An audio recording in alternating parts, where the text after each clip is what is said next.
চন্দননগর, যে শহর আলোর জন্য বিখ্যাত, কিন্তু এই আলোর শহরেরই এক কোণে রয়েছে এক শান্ত নীরবতায় মোড়া জায়গা, চন্দননগরের কুমোরপাড়া।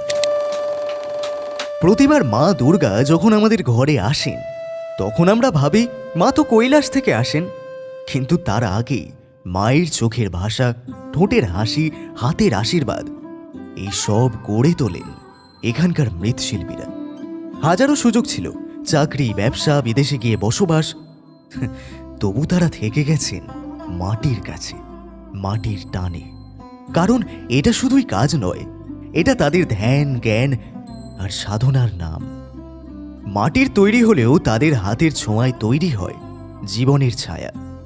এক একটা প্রতিমা যেন কথা বলে।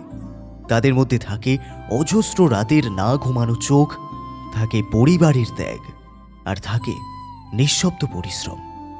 বাগবাজার থেকে বিদ্যালঙ্কার, চন্দননগরের বিভিন্ন অলিতে গলিতে ছড়িয়ে আছে বহু আলোকময় কারখানা, কিন্তু তার পাশে একটু নিঃশব্দে দাঁড়িয়ে আছে এই কুমোরপাড়া, যারা আলোয় নয়, মাটির গন্ধে পুজো সাজিয়ে তোলেন। তাদের নাম হয়তো আমরা জানি না, তাদের ছবি হয়তো কোনো বিজ্ঞাপনে আসে না, তবু প্রতি বছর মা আসেন তাদের হাত ধরেই। তাদের হাতের মাটি ছুঁয়েই জেগে ওঠে বাঙালির সবচেয়ে বড় উৎসব, দুর্গাপূজা।